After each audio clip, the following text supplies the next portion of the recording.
The other thing I want to make sure that you keep in mind as we go through today is the same sort of questions that I asked you at the first session. First is, what's going on in your organization or company where this information can be useful, can be helpful in the way that you think about how you approach 2015? And then the second question is this wider community opportunity. Is there something in this material that you believe gives us some sort of defining umbrella for the work that we're doing, whether that's on affordable housing, literacy, healthcare, mental health, transportation, all of those issues? I think in many ways they're wrapped up in this ability for our kids to have barriers reduced, to become more mobile, move up, but also to ensure that children don't move down from middle class into lower income brackets. So again, I want you to be thinking about that as Richard talks today, and certainly with the material that we've brought to you from Aaron, and then others that we'll bring to you in the future. So for those of you who are joining us sort of in the middle of the story, the way that we got started on this was about last year this time. Harvard came out and Cal came out with their upper mobility story about looking at the communities around the country. And as you know, Charlotte hates a bad headline. The bad headline was, we're 50th out of 50 in terms of mobility. And I know Richard's going to touch on this just a little bit as well. But what we decided to do was, rather than sort of go the path of what the headline says and let's react to the headline, we have decided to go on a much more thoughtful process of saying, all right, what does that headline really tell us? Is that the end of the story? Is there more research that needs to be conducted? Are there people who can come to our community to help us sort of understand the issues, not only of what's come out of this study, but all of the other work that's been done on opportunity and mobility? Perhaps even give us a little bit of a lens from an international perspective. And if we go back and look at what the study sort of told us around the predictors, said that there are really these 5 areas, and Charlotte came out pretty low on most of these areas. So school quality, family structure, income inequality, social capital, and segregation by race and income. And if you recall, I showed you this map. This is Charlotte's and most of Mecklenburg County's demographic breakdown. Blue is white, black is the greenish color, red is Asian. And as you can tell, this is the map that Harvard shows all over the country when they talk about extremes of segregation and income and race. And we wanted to put that out there at the last meeting as one of the things, as sort of a clear, when you think about the predictors, you think, well, that's a pretty clear map of at least one way that you could look at this issue and say, yeah, we're a pretty segregated community, and what can we do to reduce some of those really almost physical barriers that exist between some of our neighborhoods. So I do want to let you know there's a couple of things that are happening across the community, one of which there will be a night study released this morning at 9 o'clock. You can find the full study at cityobservatory.org. I'm just going to give you a little headline from the study. It's called Lost in Place: Why the Persistence and Spread of Concentrated Poverty, Not Gentrification, is Our Biggest Urban Challenge. This sort of backs up a lot of the work that's been done around this issue of poverty in the community. The findings for Charlotte is that we have a growing high poverty concentration.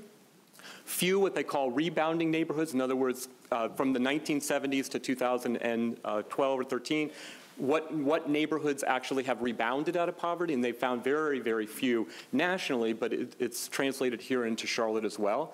And then a higher number of fallen star neighborhoods, in other words, neighborhoods that were not in poverty in the 1970s who have now fallen into poverty.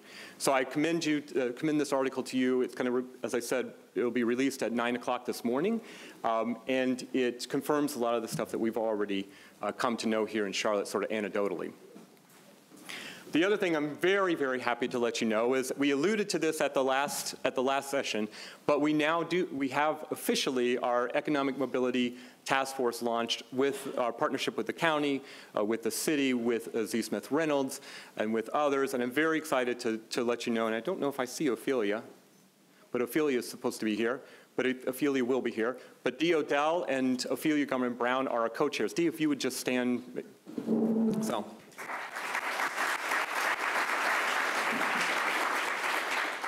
So the goal of this task force is to spend about another year, and I know that sounds like a long time, but certainly just the information that we have given you in the last couple of weeks, I think there's a lot of pulling apart of just those bits and pieces.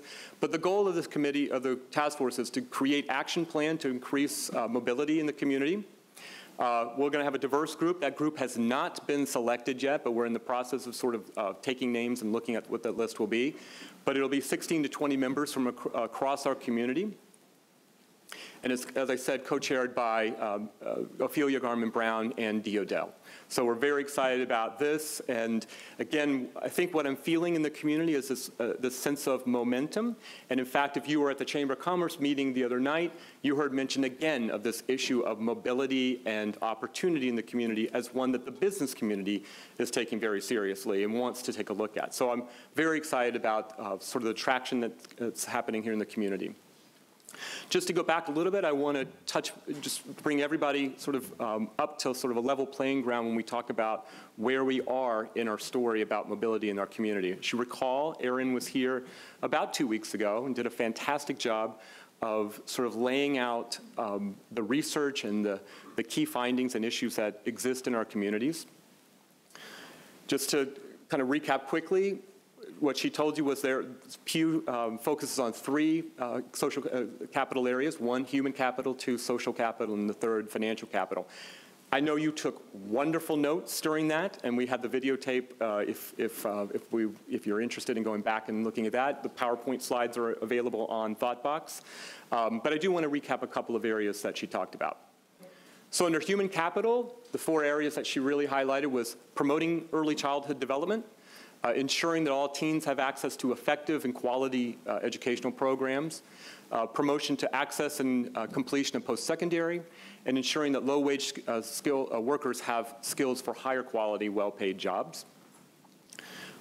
Under social capital, talked a lot about how you might think more holistically and innovatively about public assistance programs that might have a bent towards mobility enhancement. A lot about family formation, married versus single, 2-parent, those kinds of issues, teen pregnancy reduction, this issue of responsible fatherhood, and spent a good deal of time on how to develop stronger neighborhoods, which I would actually lump in both this, this category as well as financial capital and human capital as well, but a lot on the social capital elements of building relationships and networks that cross boundaries, especially in a community, as we know from that map, that it's very difficult. Even if you wanted to go into other neighborhoods, it's physically very difficult to make that happen. Then finally, around the financial capital recommendations, this issue of how do we encourage savings at an early stage and make sure that that becomes a sort of an indoctrinated habit for families. More equal treatment of savings for higher ed, home ownership as a way to build wealth, increasing retirement savings, and then entrepreneurship as a pathway out of poverty. And then I think she talked a great deal about how all of these issues and all the things that we do in the community, we always talk about this issue of silos. It's a bit of a cliche, but it is very difficult to really say, how are we going to look cross-sector and across organizations and things like that. But at the bottom line to all of this is, it is crucial that we connect the dots on these and we break down some of these silos. Focus on neighborhoods, because this is where disadvantage and advantage are often concentrated. And then how do we understand the interconnectedness of all of these issues when it comes to disadvantage? And then the lessons learned were engage diverse partners, and as part of that, we are making a commitment to you to bring various voices from around the country. Soon we'll start to talk to you a little bit more about some of the local things that are going on. Certainly the task force is going to go deep into those things. It is also our commitment to you that over the next several months we're going to bring voices in that have different views on the way that you move mobility and opportunity and some of the things that they're thinking about, especially at the national and federal level. Create opportunities for information and sharing and dialogue. Certainly, I think this is one aspect of that. Be very careful about language. She talked a lot about the issue of income inequality and how that can become a very divisive thing to discuss. And then determine shared goals and a common definition of success. And I think that's one of the things that, as we look at this task force and what it's going to accomplish, right from the get-go, we need to start thinking about what's the goal of this task force? What's the shared definition of success? And I think we might get into that a little bit this morning during Richard's discussion. So I do want to recommend you to ThoughtBox, which is where we're putting all of these documents that we find and that you send to us. If you find articles around mobility, it doesn't matter where it's from. It could be a UK document, an American document, a Swedish document, whatever it is. I want this document. I want Charlotte to have the largest repository of information when it comes to mobility and opportunity. So if you stumble on a document or article that you want us to have and you want the community to see, please send that to thoughtbox@fftc.org. Just to give you a little bit of insight into my boring life, I spent almost all of Thanksgiving weekend looking for more documents and reading documents and staying away from my in-laws. But anyway, reading, they kept saying, "What are you doing? What are you reading over there?" But to me, it's fascinating. It's fascinating to see these documents and read the research and to see that, I'm sure Richard will touch on this. I don't know that anyone has a clear idea yet of how to move mobility at the national level, certainly, but at the community level. And so, I think, again, Charlotte could be on this cutting edge of a community where the issues are certainly front and center. We're a large enough community to have a very thoughtful discussion and have an impact. But we're also not too big that the issues are intractable and we can't do anything about it. So I think Charlotte could be one of these places that people look at and say, you've got to go to Charlotte. You have to talk to the people down there because they're being very thoughtful. They're gathering the information. They're in it for the long haul. And they're committed to doing something new and different down there. So again, if you have documents, please send them there. And then just to remind you that in January, our last official speaker that we've got lined up so far will be Sarah Haight at the Aspen Institute, talking mostly around this idea of the two-generation model. But as I said, we're constantly sort of thinking through what the next speakers might be, who they might be, and what we can bring to the community to hear diverse voices on this. So now it's my honor to introduce our speaker for today. His bio is in your documents, so I don't want to read it verbatim. As you can see, we are very honored to have Richard Reeves here today. He is, in his past, has been an advisor to government ministers, has been involved in the media through BBC Radio and TV. Certainly now he is at Brookings Institution as their head of the Center on Children and Families. And Richard, you should know that you're something of a celebrity for those of us who are sort of geeks on this topic right now, because whenever someone asks me, what does this economic mobility and opportunity mean? I say, you've got to go see this 3-minute video. And just Google Richard Reeves, Lego, and you'll find it. Don't worry. But we are very honored to have you here today and look forward to your words. So please welcome Richard Reeves.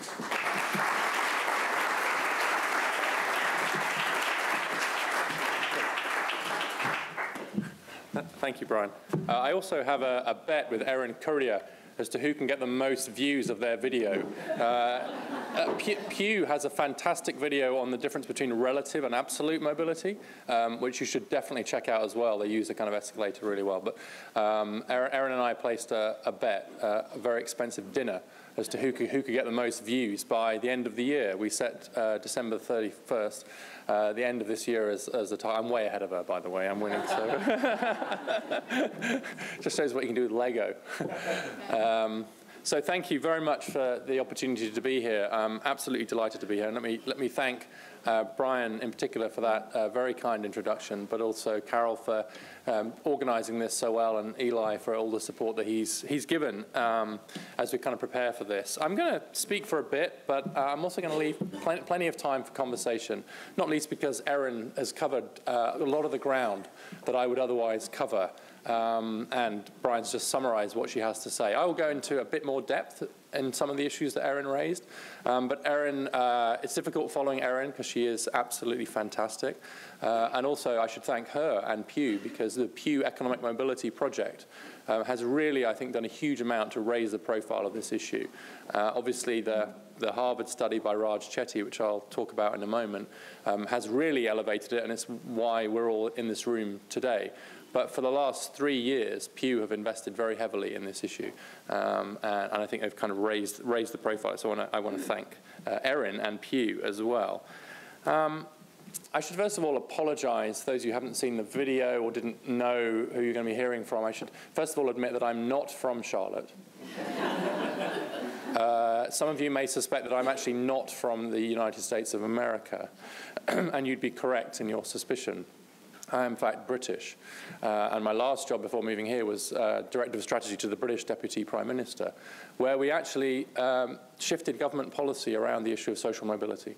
The defining goal of the UK's social policy now is to improve intergenerational social mobility. And that was partly because of the work that I was doing. Excuse me, did I bring water? Could you pass me water?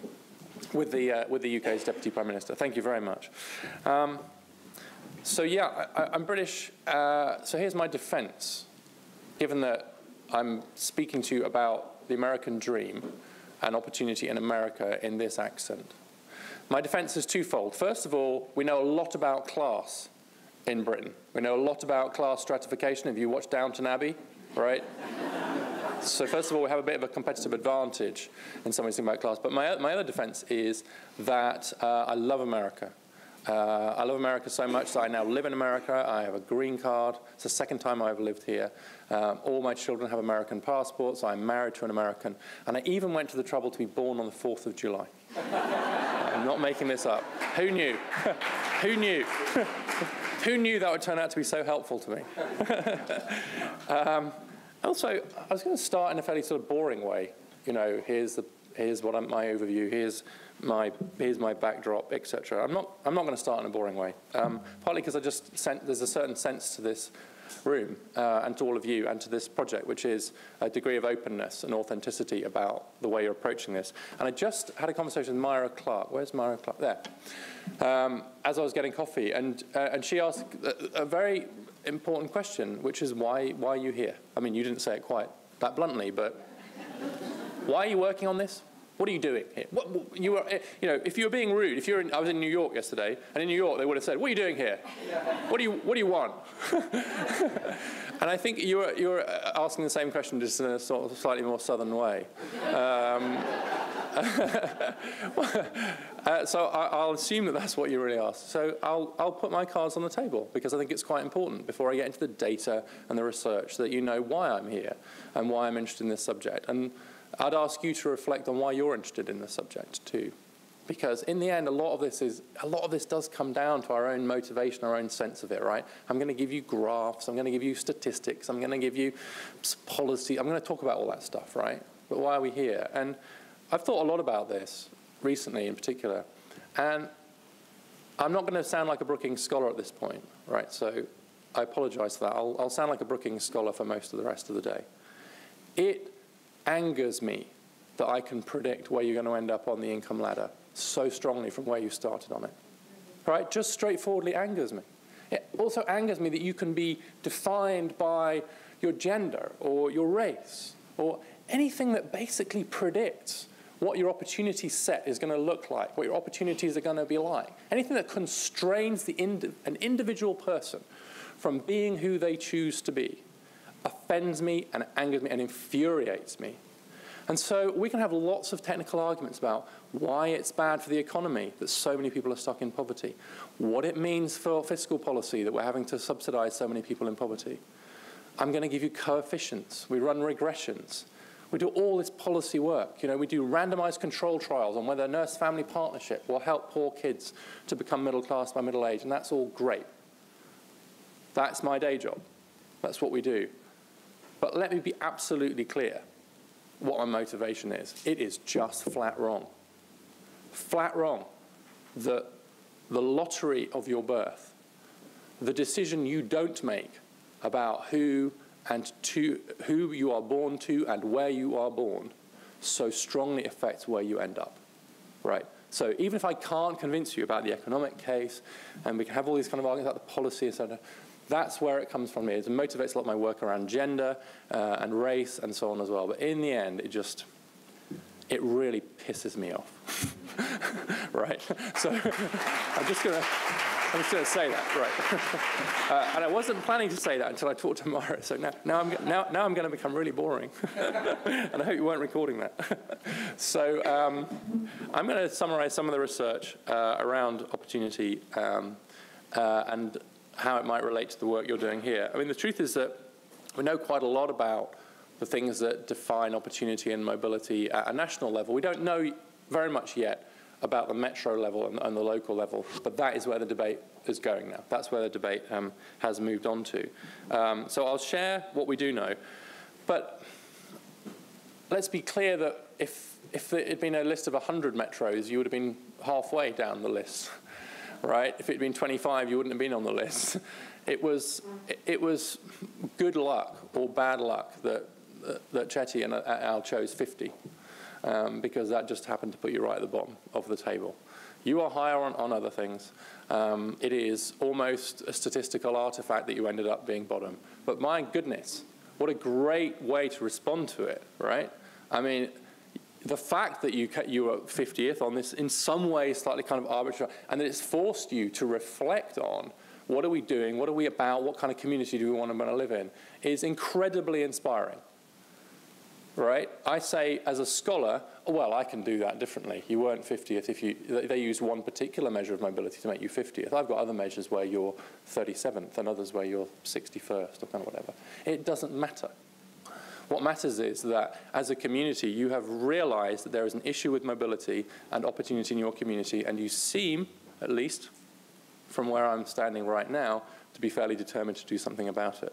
The proof, of course, will be in the pudding. I said on a call with Brian and his colleagues kind of earlier that I've been involved in lots of task forces.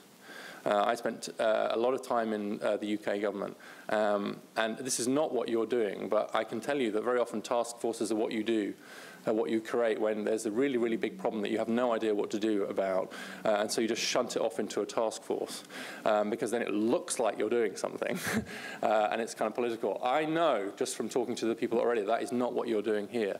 But the real challenge is to actually have a task force that undertakes real tasks and has a real force. Because most task forces don't do that. I can already sense that you're determined to do that, and I'm going to try and offer some thoughts and some assistance with doing that. But unfortunately, the word task force has become a little bit tainted, I think, kind of in political circles. It tends to mean the opposite of action, and so you have a real opportunity to show that it is absolutely about action. And being thoughtful about how to move, right? Don't just start doing stuff in order to do stuff. Think about why you're doing this. What's the evidence? What actually works? What's the real problem, and what's the real problem here? So I'm going to whiz through some stuff now. And then I found a couple of tables where you come top, by the way, which I'm going to share in a bit, just because I don't want, most of my job is like all doom and gloom, right? So I think it's quite important to be positive as well. So this is broadly what I'm going to talk about. I'm going to argue that we need to be really clear what the goal is. Right? What are we trying to do here? What does success look like? That should drive the research and the data agenda, because only once you know what it is you're trying to do will you know what to go to look for in terms of the data. That also will allow you to select some success measures. So the real challenge to the task force, to all of you, et cetera, will be, if this enterprise is successful, how will you know? How will you know in 10, 15, 20 years' time if you succeeded? What's the metric? What are the measures? How will we know? Because if you don't know, then honestly, we might as well all go home. Unless we know what success looks like, what it feels like, how we kind of measure it, then we don't really know what we're doing yet. That then can help you guide what the policies and investments are. So we know what success looks like. What are the policies and investments we might make that will help us to achieve that success, right? So you have to start with that foundational clarity about what it is we're doing, what we care about. That will allow you to evaluate what you're doing. What's the framework for evaluation, right? What are the success metrics? What's the data you need to collect? How will you know if you've succeeded, to say that again? I agree with Erin about multiple stakeholder commitment. Certainly my experience in the UK is that mobility opportunity is not a government problem, not solely a government problem. It is everybody's problem. It is businesses' problem.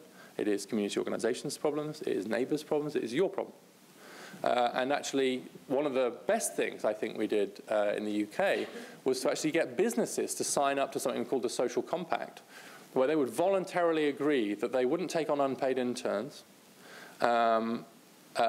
through their networks. They would offer payment to interns. They would do name-blind applications for all their jobs and a series of other measures. Because one thing we discovered in the UK was that, particularly in the professions, that social capital networks were actually being used to fill a lot of important jobs and internships, right? Which on the face of it is a really great thing to do. Look how community-spirited we're all being, right? But actually it turns out that it's a way of closing opportunities off. Because if you rely on your own networks, then you're excluding other people. And we've had hundreds of businesses sign up to that, who have now changed some of their recruiting policies. And in particular, basically, we waged war on unpaid internships. And it wasn't very popular in many cases. And it turned out to be very, very uncomfortable because my boss, the Deputy Prime Minister, it turned out that he had an unpaid internship when he was very young, which his father had organized for him with a friend in a bank. And then it turned out that the Prime Minister had also had an unpaid internship that was organized for him by his father. And then the Chancellor and the media had a field day. It was a front page story on every newspaper in the UK was the hypocrisy of all these politicians railing about internships when almost all of them had benefited from it. To his credit, my boss carried on. He's like, well, here's the problem, right? Because we all benefited from it. We can't talk about it. We're all embarrassed by it. This is very difficult. We carried on. And now the government in the UK is now properly pursuing minimum wage legislation around unpaid internships. I'll give you that as an example, right? But the key thing there was that actually it was mostly the businesses coming to us and saying, all right, we're on board. We want to be more diverse. We want to expand opportunity. So those businesses, community organizations, foundations, individuals, communities, this is not a public policy problem, or not solely a public policy problem. It is a community problem. And then lastly, in other words, listen to one of my favorite American artists, Georgia O'Keeffe. I'm going to talk about Georgia O'Keeffe at a certain point in the presentation just to keep you going. Right, what's American dream? Horatio Alger. I wrote, as well as playing with Lego, I write about Horatio Alger and Horatio Alger's dream. And this is from Horatio Alger's most famous book. Horatio Alger was the 5th best-selling US author in 2000. It was pretty good considering that he was from the 19th century. You know, he's better selling than Danielle Steele, right? And everyone talks about Alger and the Alger myth. People sometimes get confused and think that Alger was the person who was upwardly mobile. Alger wrote the books about upward mobility, mostly aimed at children, mostly aimed at boys. They were very much about kind of grit, determination, luck, talent, etc. And so when we talk about the Horatio Alger ideal or Horatio Alger myth, that's what we're talking about. And this is advice that Mr. Whitney gives to Ragged Dick, who's this, he cleans shoes on the streets of New York and goes on to be a trader.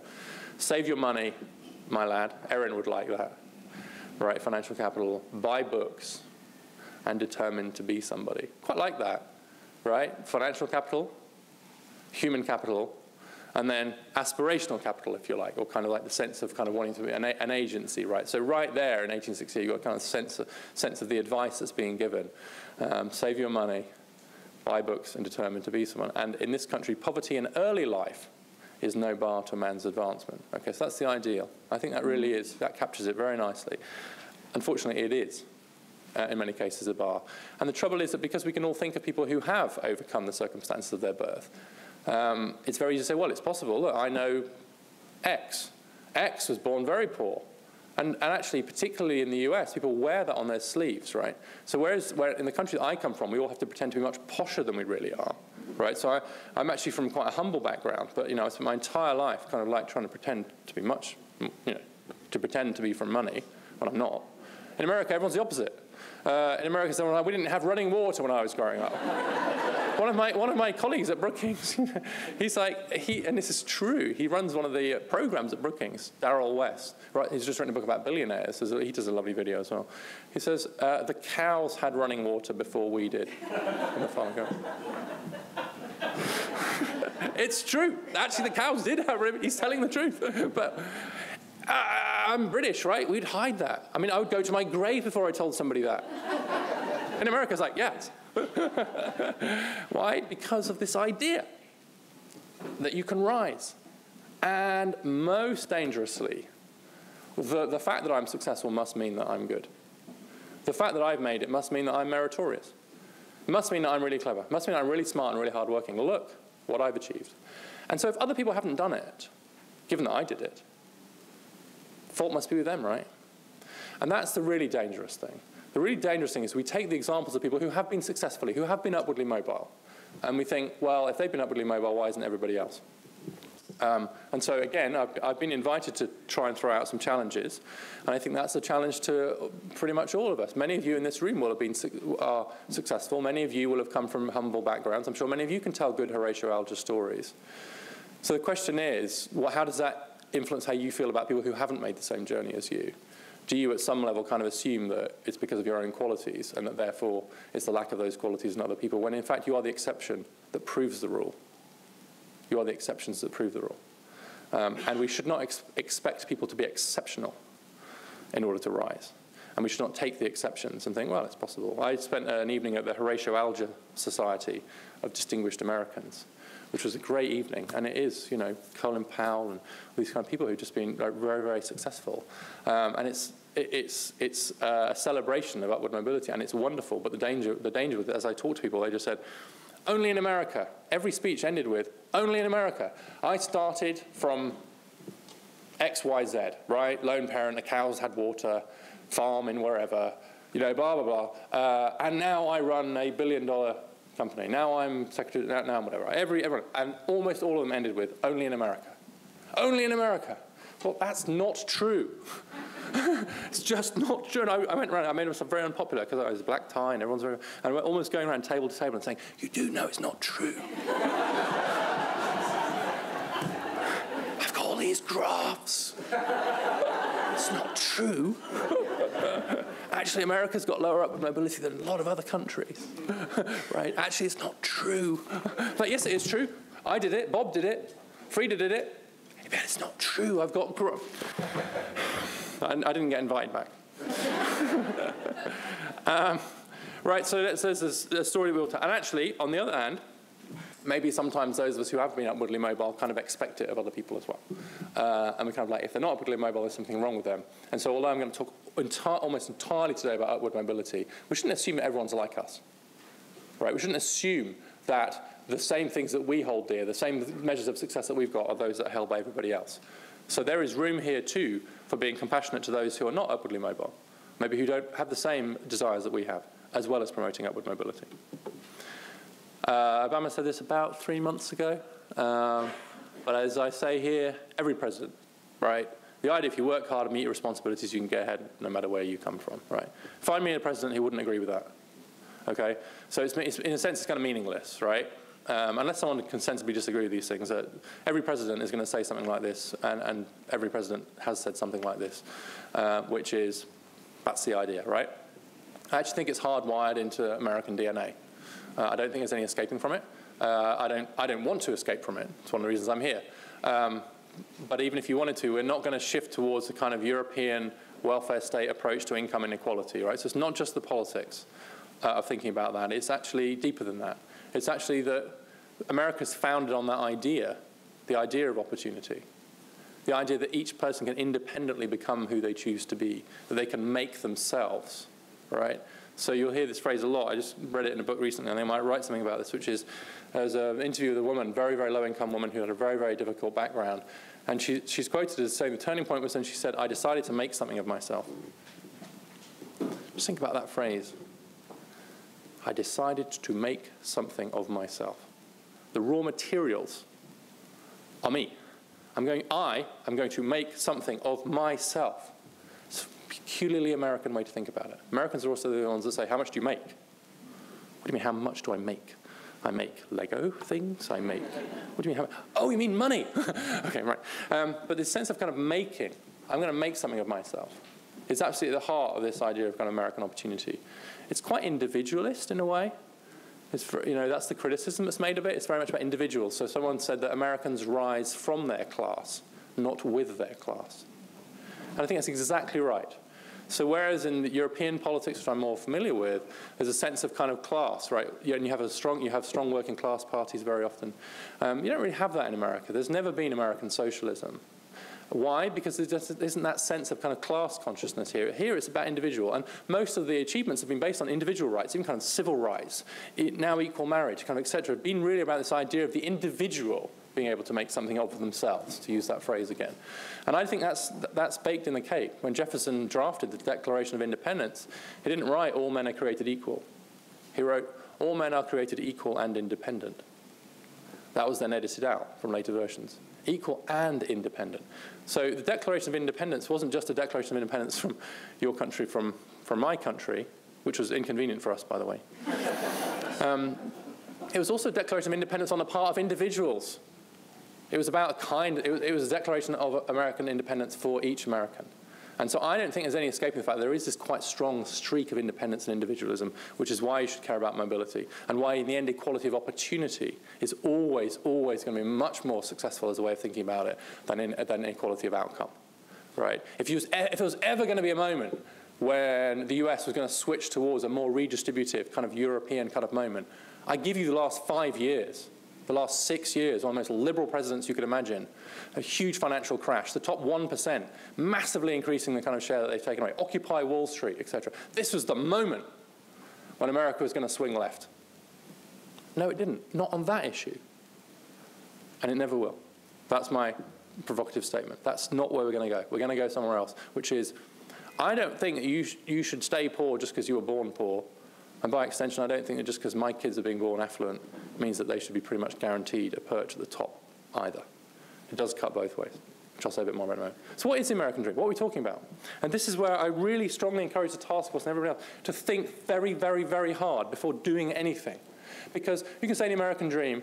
I was at an event in New York yesterday, and on the course of the panel, we talked about equity, inequality, economic security, poverty, you name it, right? And we're all using these words like they're interchangeable. Like all these things are the same. They're not the same. They may overlap, they may connect with each other, they are not the same. And an initiative that might do something to reduce one of those may do nothing for the other one. I give you early years education will do nothing to reduce income inequality. It will do nothing to reduce measured income poverty. It will do nothing to improve the economic security of their parents, by and large, right? Will it promote more intergenerational mobility? Will it promote the life chances of the kids who go? Yes, if it works, if it's good quality, yes, it will, right? But if you're interested in something else, if you're interested in the wages of people who are in the middle of the income distribution, do something else. Expand the tax credit system. Raise minimum wages. But don't think that will automatically do anything for intergenerational mobility, because on the face of it, it won't. So I'm not saying you don't have to care about all these things. I'm just saying be really clear what you're trying to do at any particular moment in time. And it's policy A, or initiative A, or voluntary organization A, or community organization. Is the foundation trying to promote X, Y, or Z? Because they're not the same thing. Could it be this? Is it shared prosperity, so everyone just gets better off? Is it rising living standards? In which case, for who? People at the bottom? People in the middle? Or just on average? Because averages disguise a lot. Right? Means disguise a lot. Medians are a little bit better. But means are really, really dangerous tool. I'm about to put up a lot of means, by the way. But it's like the old joke, you know, the guy who had his head in the oven and his foot in the freezer, but on average, his body temperature was about right. It's true of all these statistics, right? So actually, what's your mean high school graduation rate? Kind of don't care. What I care about is what's the difference between people born in the bottom quintile and the top quintile? What's the difference between those who are black and those who are white? That's why I kind of care more about that from an intergenerational mobility point of view. Maybe not from an economic growth point of view. Is it a strong middle class? Well, you need to define middle class. Turns out that in terms of how Americans define themselves, that's pretty much everybody. 90% middle class. It's 92%. Right. Hands up here. Hands up who is not middle class. There you go. See, the sad thing about that is it's true wherever you ask the question. You know, I did it yesterday, and I was surrounded by Wall Street bankers. Same. Oh, mate. Really? I work very hard for my $4 trillion. That makes me middle class. Okay. Right, so let's be really clear. The middle class is not the middle. The middle class doesn't really exist as a helpful category in the US. It's a bit more helpful in some other countries, but it's hopeless. So when politicians say we need a strong middle class, ignore them. They're really not. First of all, they're not saying anything anyone could reasonably disagree with, right? Who's going to come out and say, no, I really want a weak middle class? I'm strongly in favour of a weak middle class, right? And secondly, they don't know what they mean by middle class. They just mean everyone. And what they really just mean is, will you please vote for me? Because strong is good and middle class is good. Everyone's middle class, so making them strong, good, vote for me. Doesn't really mean anything. Reduce poverty, well, it depends how you measure poverty. But also it's not the same as mobility. So it's very easy to reduce poverty measured by income. All you do is give a lot more money to people who don't have very much money. I'm not saying that's politically easy to do, but as a policy, it's pretty straightforward. And you reduce measured income poverty. But it won't necessarily change the life chances of the kids. It might, but it might not. So what are you interested in? If you've got £3 billion, and I'm using pounds deliberately because we did have £3 billion, do you use it to invest in early years education, or do you put it into the tax credit system to reduce poverty? I, on the left-hand side of the coalition government in the UK, argued that we should put it into early years education. The result of that was that measured poverty went up. And so we then got clobbered in the press. There's a big press issue, right? And you could have spent it. And there's the Conservatives, the ones on the right, saying, no, let's put it into the tax credit system and reduce income poverty. Because the press think we're right-wing people who don't care about poor people. So they were actually politically wanting to kind of do it. But the truth is that all we were doing is we were giving some people like a few pounds more to push them above a line. It was an arbitrary line, really. And I'm not saying that that's not a good thing to do. I'm not saying that other things being equal, I wouldn't do that. But I am saying that, you know what, if I have the choice between giving a family their 3- and 4-year-old, now 2-year-olds as well in the UK, for those in the bottom half of the income distribution, high quality early years education, I'm going to do that instead of giving the parents the money. That's a difficult choice to make, and we made it for real. Why? Because I believe in intergenerational mobility. Why? Because I'm trying to detach what happens to the child from what's happening to the parent. Now, in an ideal world, you might do both. But I invite you to do that thought experiment. It doesn't have to be public policy. It could be a foundation. It could be a community organization. You've got $1 billion, $1 million. You've got 1,000 hours of volunteer time. You've got a resource. Are you going to spend that resource trying to reduce income poverty or promote intergenerational mobility? Sometimes they're the same, but very often they're not. Decide. And then evaluate your performance and your success against the thing that you've decided that you care about. Do not pretend to care about everything. Do not give speeches where you say, as the president did last year, the defining challenge of our time is poverty, middle class, intergenerational mobility, and stagnant wages. That's not a defining challenge, Mr. President. That's at least 4 that I can count. And be really clear what your policies are aiming to. I'm not saying you shouldn't care about them, but that's not a defining challenge. That's lots of different challenges. So decide, is it meritocracy? Fair treatment. Everyone gets treated fairly, so is it meritocracy, a sense that actually we can measure your merit and everyone moves up? Or is it high rates of relative mobility? In other words, moving up and down the income ladder. Now I'm going to speed up. My favorite living intellectual is someone called Amartya Sen. My favorite dead intellectual is someone called John Stuart Mill. Who's a 19th century British liberal who I spent 5 years writing a book about, so I'm biased. And if you don't want to spend 3 minutes watching a Lego video and you'd rather read a 500-page book about a dead Victorian British philosopher, buy my book.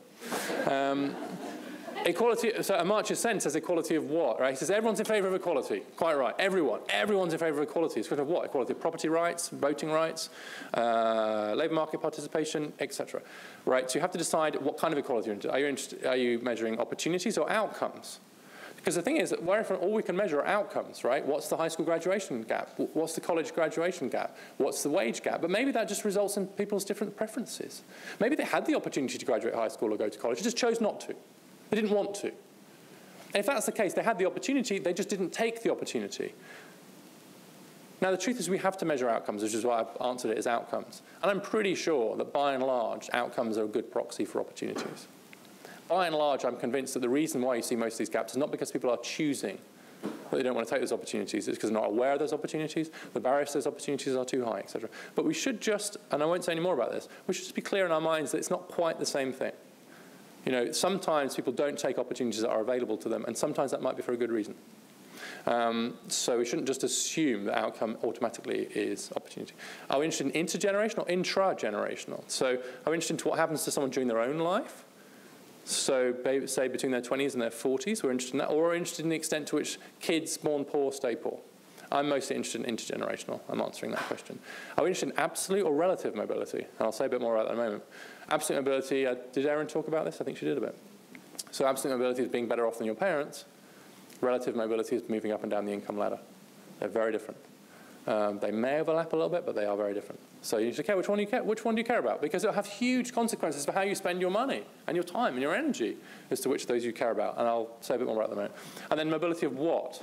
Right, so you're interested in economic mobility, right there in economic. I tend to say social mobility. Why? Because I don't think it's just about money. So I've said we measure income. Why? Because it's easy to measure income, because income turns out to be associated with lots of other things. Income is a way that you can get lots of other things. Mostly it's a data constraint. But I'm also interested in educational mobility. And it turns out that there's less educational mobility than there is income mobility. So if your parents were college graduates, you're pretty likely to be a college graduate yourself. And there's more kind of stickiness around that. There's other, it could be well-being, it could be occupational status. There's all kinds of other things you could think about in terms of mobility, right? It doesn't have to just be money. So I'm going to talk entirely about money, basically, because that's what the data is. But we should be clear there are other kinds of mobility that matter as well. And if someone ends up getting a great education, not necessarily earning a huge amount of money, maybe they're not that upwardly mobile, that would still be a good thing, right? It's a different kind of mobility, but it still matters. So just be clear what we're talking about. We use income as a proxy for all those other things. Here's what we need to do. Here's what I think a task force needs to do. What we need to do is figure out, first of all, I do this, the what, why, how. What the patterns are, why they exist. In other words, those transmission mechanisms. What explains that persistence of inequality over generations? And then how to weaken them. So what's going on? Why is that going on? And how can we change it? Absolute mobility, being better off than your parents, is pretty high. I think Erin covered some of this. So 84% of the US adult population are better off than their parents were at the same age. If you measure someone's income at around the age of 40, middle age in most of this literature is depressingly defined as 40.